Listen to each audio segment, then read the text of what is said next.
Get her out of that seat right now. That seat belongs to someone who actually belongs in first class. The words crashed through the quiet cabin before the boarding door had even closed, loud enough to silence every conversation within earshot. Heads turned in unison. Coffee cups stopped halfway to waiting hands. Flight attendants froze where they stood. Every eye landed on a black woman sitting calmly in seat 1A, dressed in a simple navy sweater, dark jeans, and clean white sneakers that carried no luxury logo. She didn't argue. She didn't even blink. She simply looked up at the woman towering over her with a practiced expression that somehow held both patience and disappointment. Heather Collins, the senior first-class service manager, folded her arms with the confidence of someone who believed she had already won. "You're in the wrong seat," she declared. "Stand up before security has to help you." The woman remained perfectly still. She glanced once at the digital boarding pass resting on her phone before calmly saying, "No, I'm exactly where I belong." A few passengers exchanged uncomfortable looks. Others quietly assumed the airline employee must know something they didn't.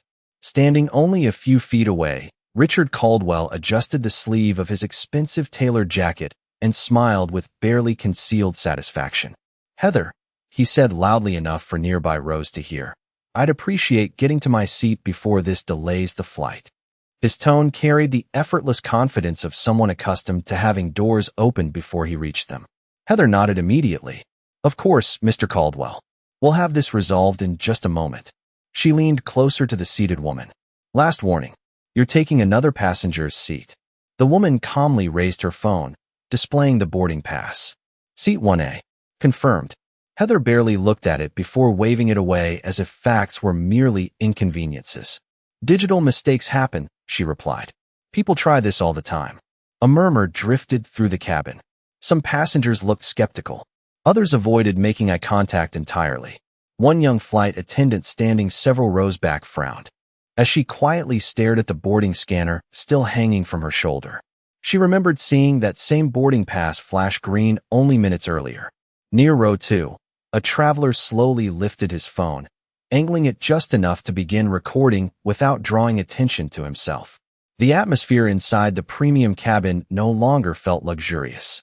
It felt like a courtroom waiting for someone to speak the truth. The woman sitting in 1A slowly crossed one leg over the other and looked directly at Heather. Her voice never rose. "Are you removing me because my ticket is invalid?" She paused just long enough for the silence to tighten around every person listening. "Or because someone decided another passenger deserved this seat more than I did?" Heather's jaw tightened. Richard chuckled under his breath. Several passengers shifted uneasily, sensing that something far larger than a seating dispute had just begun. Then Heather did something that would change every career standing around her forever. Without another word, she reached forward, snatched the printed boarding receipt resting beside the woman's phone, tore it cleanly in half, and let the pieces fall onto the carpet. The woman watched the torn paper settle beside her shoes. She didn't flinch. She didn't raise her voice. She simply looked back at Heather and quietly said, "You just destroyed evidence." 12 minutes earlier, before a single raised voice shattered the calm, Camille Bennett stepped through gate B14, carrying nothing more than a slim leather tablet case and a paper coffee cup that had already gone cold. There was no executive assistant walking beside her, no security detail, no designer luggage announcing her wealth before she spoke a word. She had spent the last 20 years building Sterling Crown Airlines into one of the fastest-growing premium carriers in the country, yet she had learned long ago that the fewer people recognized her, the more truth she discovered. That morning was never supposed to be a business trip. It was an inspection. Over the previous 6 months, anonymous complaints had reached her office from passengers who described a pattern that was difficult to prove, but impossible to ignore. Travelers claimed they were questioned differently based on appearance. Some reported being asked for additional identification, while others walked straight into the cabin without interruption.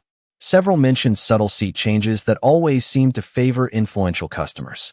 None of the reports alone justified terminating employees. Together, they painted a picture Camille refused to dismiss. Her executive assistant, Naomi Grant, had urged her to conduct the review discreetly. If someone is abusing authority, Naomi had warned during their early morning call, they will only reveal themselves if they believe nobody important is watching. Camille agreed. That was exactly why she left every symbol of executive status at home. No luxury watch, no recognizable handbag, no custom-tailored suit, just comfortable clothes and a confirmed boarding pass purchased under her real name. She wanted to experience the airline exactly as an ordinary passenger would. As she approached the boarding scanner, the green confirmation light appeared instantly. The gate agent smiled politely and welcomed her aboard without hesitation. Everything seemed ordinary. The first-class cabin was quiet, bright, and almost peaceful. Soft conversations drifted through the rows while passengers settled into wide leather seats. Camille found seat 1A exactly where her boarding pass indicated. She placed her tablet case beneath the seat, fastened her seat belt, and quietly observed the crew preparing for departure. She noticed Heather Collins almost immediately. The senior service manager moved confidently through the cabin, greeting certain passengers by name while barely acknowledging others. Camille watched without judgment. She had learned years earlier that patterns always revealed themselves if given enough time. A young trainee flight attendant named Emily Parker approached with a welcoming smile and offered bottled water before checking the boarding scanner one final time. Camille thanked her, and Emily continued down the aisle. Nothing seemed unusual. Then, several minutes later, the atmosphere shifted with surprising speed.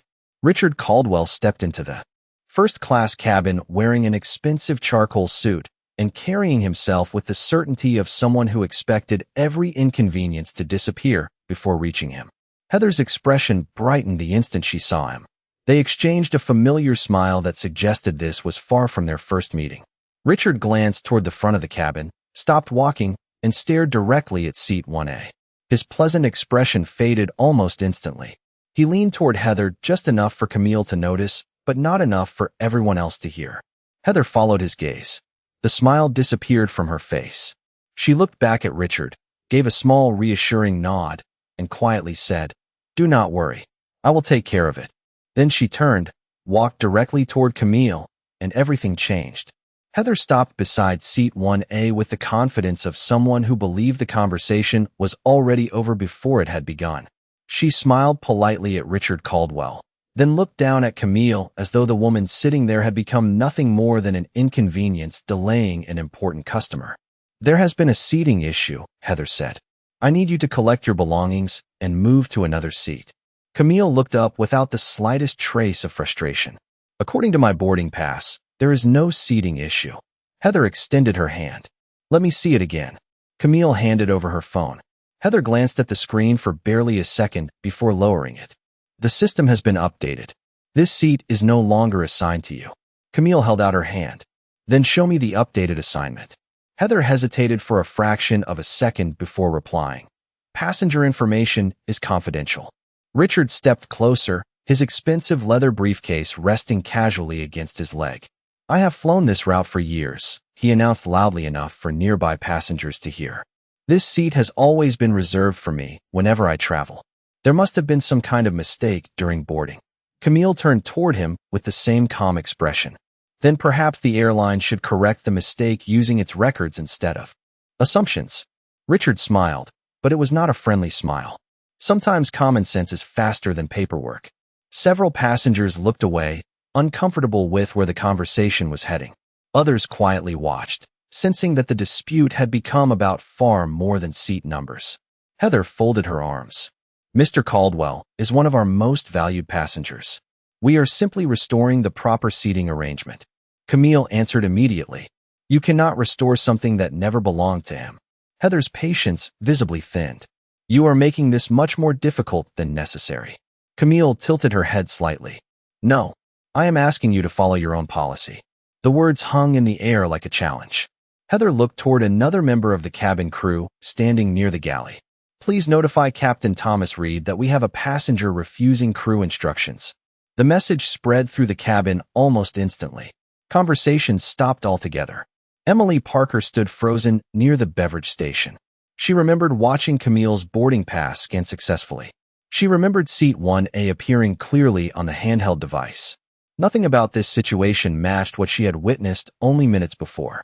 Heather continued speaking with increasing confidence. "If you continue refusing instructions, we may have to delay departure while airport security assists us."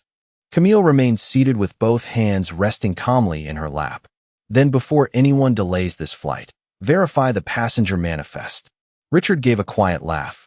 People always become experts on airline procedures when they are caught. Camille slowly turned toward him. Interesting. I was about to say the same thing. The silence that followed was heavier than any argument. Heather looked directly at Emily. Bring me the handheld manifest reader. Emily did not move immediately. Something about Heather's tone unsettled her. She walked toward the device anyway, her heartbeat quickening with every step. As she reached the galley counter, the screen lit up with the current seating chart. Emily glanced down almost by instinct. Her eyes widened. Only moments. Earlier, Seat 1A displayed Camille Bennett's name. Now it displayed Richard Caldwell instead. Emily felt her pulse quicken as she stared at the handheld screen. She blinked once, then again, convinced she had misread it. Richard Caldwell now appeared beside Seat 1A, but only moments earlier she had watched Camille Bennett's boarding pass scan successfully with that exact seat assignment. She remembered because she always double-checked premium boarding during training. It had been one of the first procedures her supervisor taught her. Confirm the passenger. Confirm the seat. Confirm the scan. All three had matched. She slowly looked up from the device toward Camille, who remained seated with remarkable composure while the entire front cabin watched in uneasy silence. Heather extended her hand impatiently. Emily, give me the scanner. Emily hesitated for the first time since joining the airline. Something inside her refused to ignore what she had just seen. Heather, she said carefully, I remember this passenger boarding first. Her ticket scanned green. Heather's expression hardened instantly. The seating chart has been updated. Emily swallowed. I understand, but it was not updated when she boarded. Heather stepped closer, lowering her voice just enough to sound controlled while making the warning unmistakable. You are still in training. Do not question decisions that are above your level. Emily looked back at the screen. The modification timestamp caught her attention. It had changed only minutes after boarding began. Before she could study it further, Heather took the device from her hands and locked the display. That is enough, Heather said firmly before turning back toward Camille. As I explained, your seat assignment has changed. Please cooperate so we can depart on time. Camille folded her hands calmly. If the assignment changed after I boarded, I would appreciate knowing who authorized it. Heather answered immediately. Operational decisions do not require passenger approval. Richard nodded with obvious satisfaction. Exactly. Some people simply need to accept that mistakes happen. Camille looked directly at him. Mistakes usually leave records. The words settled over the cabin like a weight. Near row 2, Jordan Lee lowered the novel he had been pretending to read. He had quietly watched the exchange from the moment Heather first approached Seat 1A. At first he assumed it was an ordinary seating conflict. Now it no longer looked ordinary. He unlocked his phone and opened a live broadcast, keeping his voice low. I think something unusual is happening before takeoff, he whispered to his growing audience. Nobody is yelling. Nobody is causing a scene. But something feels very wrong. Within seconds, comments began appearing across his screen asking what had happened. Jordan slowly aimed the camera toward the front of the cabin without invading anyone's personal space. Several nearby passengers noticed, but did not object. In fact, one elderly woman quietly nodded as though she wanted someone outside the airplane to witness what was unfolding. Heather caught sight of the phone and frowned. Sir, I need you to stop recording our crew. Jordan calmly replied. I am recording what I can already see from my own seat. Camille finally spoke again, her voice as steady as ever. Let him keep recording. Facts have a way of surviving when memories do not. Emily looked from Heather to Camille, then toward the closed scanner still resting in Heather's hands. She realized she was standing between protecting her job and protecting the truth. Before she could decide, Heather slipped the scanner behind her back, glanced briefly toward Richard, and said in a voice only a few people nearby could hear, Do not worry. There will not be any record left to question. The cabin remained perfectly still, but the silence no longer felt peaceful. It felt heavy, like the moment before a storm finally broke. Captain Thomas Reed stepped out of the cockpit with measured confidence, his neatly pressed uniform carrying the authority every passenger immediately recognized. Heather walked directly toward him before anyone else could speak. Captain, this passenger is refusing repeated crew instructions and is delaying departure, she reported. Thomas looked at Camille for only a brief moment before turning back to Heather. Has the seating assignment been verified? Heather answered without hesitation. Yes. The manifest reflects Mr. Caldwell in seat 1A. Emily felt her stomach tighten. She knew that was not the whole story, yet the words refused to leave her mouth. Thomas nodded once and approached Camille. Ma'am, I am asking you to relocate so we can depart on schedule. Camille met his eyes calmly. Captain, have you personally reviewed the boarding history, or are you relying on information someone else provided? Thomas paused for only a second. I trust my crew. Camille answered quietly. Trust should never replace verification. Richard gave a dismissive laugh. This has become ridiculous. Everyone is waiting because one passenger refuses to admit she is wrong. Several people shifted uncomfortably in their seats. No one applauded him. No one agreed aloud. Jordan's live broadcast continued, attracting viewers as comments poured across his screen. Some questioned what they were seeing.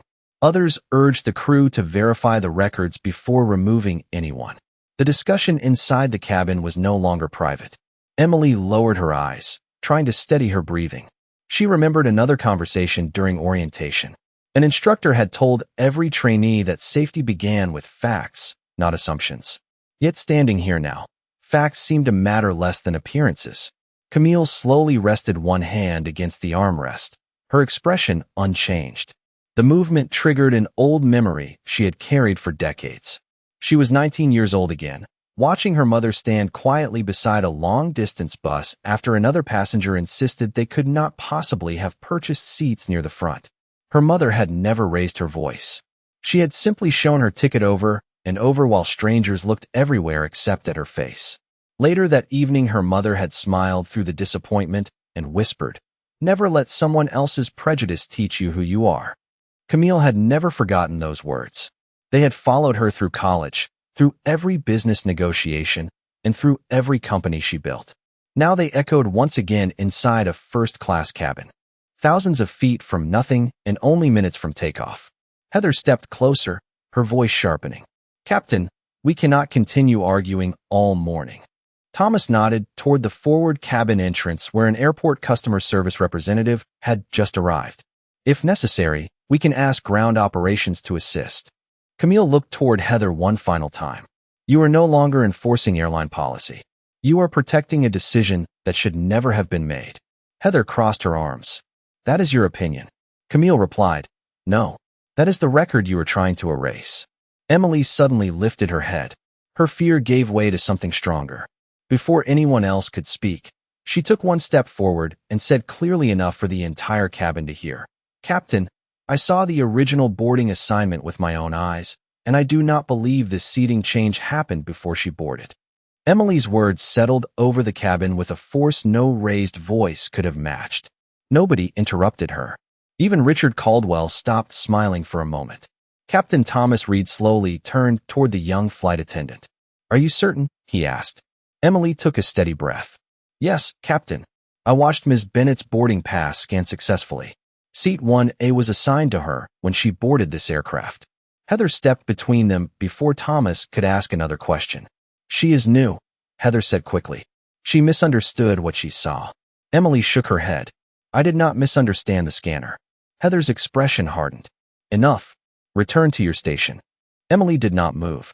It was the first direct order she had ever failed to follow. The first time she chose the truth over the comfort of staying silent. Camille watched the exchange without saying a word. She had seen this moment before in different boardrooms, different offices, different cities. There was always one person who knew something was wrong. The hardest part was deciding whether to speak. Emily already had. Camille slowly reached into her tablet case and removed her phone. There was no rush in her movements. No anger. No performance. She unlocked the screen, selected a single contact, and placed the call on speaker. The line connected after the first ring. Naomi Grant speaking. Camille answered with only 4 calm words. Activate Black Crown Protocol. Silence filled the cabin again. Naomi did not ask questions. Confirmed, she replied immediately. Executive Inspection Protocol is now active. Remote preservation of flight records has begun.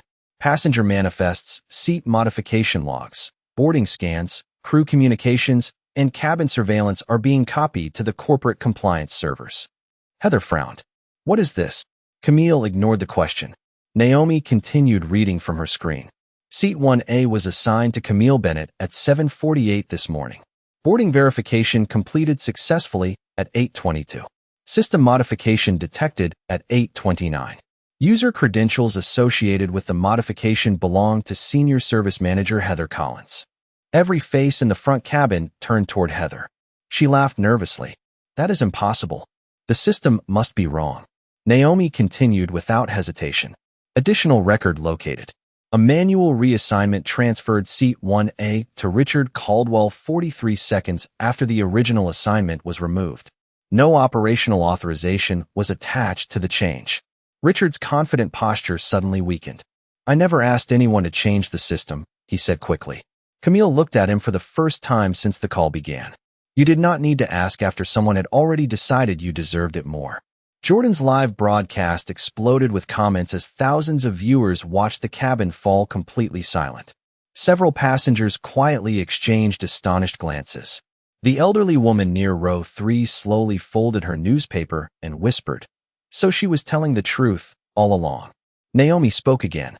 There is one additional matter requiring immediate attention. Heather Collins has been named in 3 previous passenger complaints involving unauthorized seating changes and inconsistent treatment of minority travelers. All 3 complaints were marked resolved without executive review. Heather's face lost its color. Those complaints were closed months ago. Naomi replied, they were closed locally. They were never closed at corporate. Captain Thomas Reed slowly lowered his eyes toward Heather, uncertainty replacing the confidence he had carried only minutes before. Before anyone could say another word, Thomas's company phone began ringing. The caller identification displayed only 3 words across the screen. Executive Board Chairman. Captain Thomas Reed stared at the screen as the phone continued to ring in his hand. The words Executive Board Chairman did not disappear. Around him, the first-class cabin had become so quiet that the gentle hum of the aircraft's ventilation system seemed louder than before.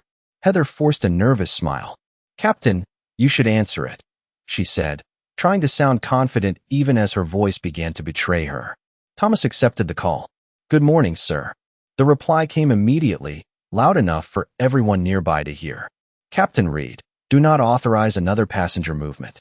Executive inspection is now under direct board supervision." Thomas's expression changed instantly. "Understood, sir." The chairman continued. "The passenger seated in 1 Alpha is not to be disturbed while compliance completes its review." Thomas slowly lowered the phone, looking from Heather to Camille as though he were seeing both of them for the first time. Before he could speak, every crew tablet inside the premium cabin emitted the same notification tone. Heads turned toward the glowing screens. One after another, flight attendants unlocked their devices. A single executive banner filled every display. Executive inspection active. Beneath it appeared a name that froze the cabin completely. Camille Bennett. Founder. Chief Executive Officer. Controlling Shareholder. Sterling Crown Airlines. Heather's face drained of color. Richard Caldwell instinctively stepped backward until the edge of his seat stopped him. Emily covered her mouth in disbelief before lowering her hand, suddenly understanding why Naomi had responded without asking a single question. Jordan's live broadcast captured every expression as thousands of viewers watched the realization spread through the cabin like a wave. Nobody spoke for several seconds. Camille finally stood from seat 1 Alpha with the same calm composure she had shown since boarding. She straightened her sweater, picked up the tablet case resting beneath the seat, and looked across the faces surrounding her. There was no anger in her expression, only disappointment. Heather swallowed hard. You planned this." Camille met her eyes. "No, I planned to observe. You planned everything that happened after I boarded." Richard attempted an uneasy laugh. "If we had known who you were." Camille gently interrupted him. "That is exactly the problem." Her voice remained steady, carrying effortlessly through the silent cabin. "You believe the outcome should have depended on who I was." She looked toward the surrounding passengers before continuing. "The truth is simpler than that. A woman boarded this airplane with a valid boarding pass. She was questioned without evidence. Her seat was reassigned without authorization. Records were altered. Witnesses were pressured to stay silent. None of those actions become acceptable simply because you later discovered my title." Nobody looked away from her now. Even Heather stood motionless, unable to find another explanation. Camille turned back toward her. You believed I needed power to deserve respect. I needed neither. I needed only the same fairness every passenger deserves. Emily felt tears forming but refused to lower her eyes. Jordan quietly whispered to his audience, "This is no longer about a chief executive officer. It is about what happened before anyone knew she was one." Captain Thomas Reed took one slow step forward. "Ms. Bennett, I owe you an apology." Camille acknowledged him with a slight nod. "Apologies matter, Captain. Accountability matters more." At that exact moment, Naomi's voice returned through the speakerphone. "Camille, the executive board has completed its preliminary review. They are requesting your authorization to implement immediate personnel actions." Naomi's voice remained steady through the speakerphone. "The executive board is standing by. Your authorization is required before any employment actions become effective." Every person in the first-class cabin seemed to stop breathing. Heather looked toward Captain Thomas Reed as though hoping someone else could still rescue the situation. Richard Caldwell quietly lowered his eyes, avoiding every camera pointed in his direction. Camille did not answer immediately. She slowly looked around the cabin, taking in every face, every witness, every passenger who had spent the last several minutes watching assumptions replace facts. Then she spoke. "Naomi, before we discuss employment decisions, confirm that every piece of evidence has been preserved." "Confirmed," Naomi replied. "Boarding records, seat modification logs, crew communications, surveillance footage, and live operational data have all been secured. Nothing can be altered." Camille nodded once. "Good. Accountability begins with the truth." She turned toward Heather. "You accused a passenger without evidence. You altered company records. You ignored a valid boarding pass. You dismissed a trainee who tried to protect the truth. Those decisions violated company policy long before they violated my trust." Heather's shoulders dropped. The confidence that had filled her voice only minutes earlier was gone. I thought I was protecting one of our most important customers." Camille answered quietly. "Every passenger is supposed to be one of our most important customers." No one challenged her. Captain Thomas Reed stepped forward. "Ms. Bennett, I failed to verify the information before acting. That responsibility was mine." Camille acknowledged him with a respectful nod. "Leadership always carries responsibility, Captain. That includes mine." She turned back toward the speakerphone. "Naomi, proceed." "Confirmed," Naomi answered. "Effective immediately, Heather Collins is removed from all operational duties pending final board review for policy violations, record manipulation, and failure to uphold company standards. Captain Thomas Reed is relieved of command responsibilities pending administrative review for failure to verify operational facts before directing passenger action."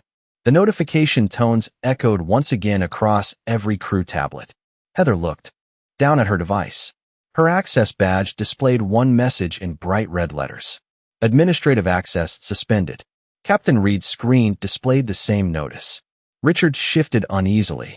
"I never changed the records," he said quickly. Camille faced him calmly. "No, but you accepted a privilege that belonged to someone else without asking why it was suddenly available. Silence can benefit injustice just as easily as action." Richard lowered his head. He had no answer. Camille then looked toward Emily. "You chose honesty even when it placed your own position at risk. Sterling Crown Airlines needs more employees willing to protect the truth instead of protecting appearances." Emily's eyes filled with emotion. "I only reported what I saw." Camille smiled gently for the first time that morning. "That is exactly what integrity looks like." Around the cabin, several passengers began applauding quietly. The sound spread from one row to another until nearly everyone in first class joined in. Jordan lowered his phone for a brief moment before speaking softly to his audience.